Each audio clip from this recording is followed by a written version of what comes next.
Deep in the swampy marshes of Cajun Country, a threat lingers in the darkness of the night, waiting to lure an unlucky victim to their demise.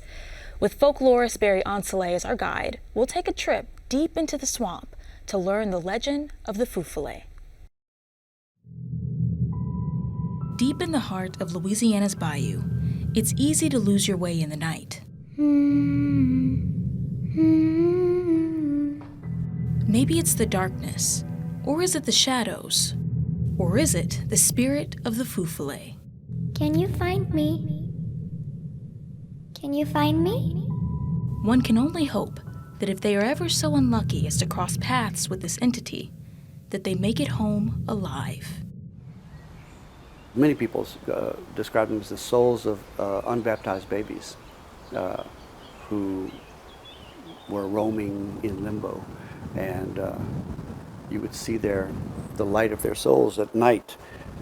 And people used to claim that they would try to lure people away from the right path, to like get them lost in the prairies or the woods.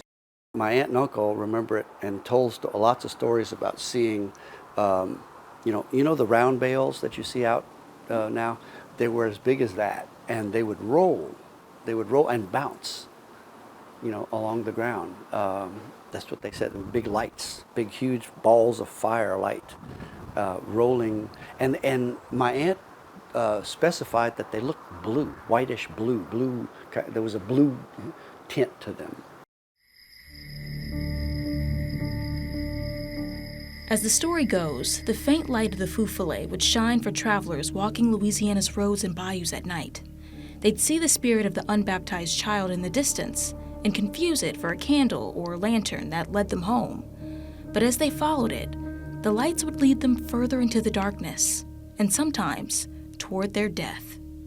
People would often tell stories about how they saw a light down the way, thinking, oh, that's the light at the house I'm trying to get to, the lantern at the house I'm trying to get to. But then it would move and say, oh, I must have gotten turned around. I'll go this way. I'll go this way.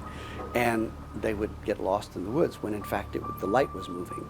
So it's trying to trick you. Trying to trick you.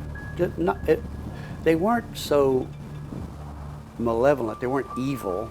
They weren't considered evil. They were considered just rascally or impish. Playing tricks on people. But sometimes the tricks had, consequences. Though the name of this story is uniquely Cajun, the origin is not so much.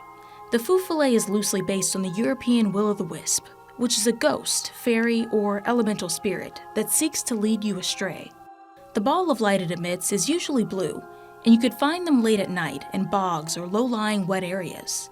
When the French settled in Louisiana, they changed the name to Feufollet. The feu means fire, and follet loosely translates to wisp. Why are they unbaptized babies specifically? Unbaptized babies were, described as being in limbo, wandering around between. You can't get into heaven, but can't be sent to hell, according to Catholic tradition or belief. And so, I guess the notion of them wandering, sort of caught and can't go anywhere else, may have had something to do with it. Now, there are a number of reasons for this story, and not all of them are exciting. In fact, most of them are scientific. The light that travelers saw was most likely a product of gas. Barry took me to a lot on his property where his aunt encountered the Feufollet to give me a better idea. If you cut hay and it gets wet before you bale it, sometimes it produces methane and it will spontaneously combust. We had a fire that the fire department had to come and put out some bales of hay that were baled wet, and they started smoldering and caught fire. So if people had just cut their hay and there were clumps and it got wet, it'll start rotting and produce methane and sometimes catch fire. For all of you who don't know, a methane fire is sometimes blue. Barry's home is located near an old oil well site that produced the gas. This is the old well site. So this was sort of a naturally low occurring spot.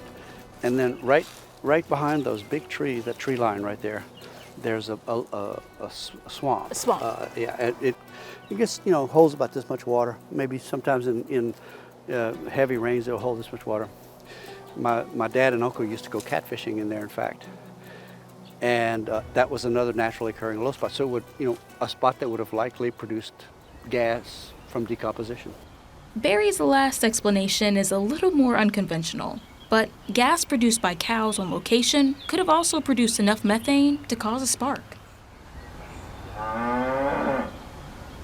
Now, if you ever come across the Feufollet, here's what you should do. You could avoid having them make you get lost by planting a multi-blade knife, a pocket knife, into a fence post or a stump, and sticking it. And apparently the Feufollet was interested in its own reflection, and would come and dance around the blades and play in the blades, and that way you could get away. I'm not here to tell you what's true or not. That's up to you to decide. But this Halloween, when you're walking through the darkness, don't follow the light. You may not come back.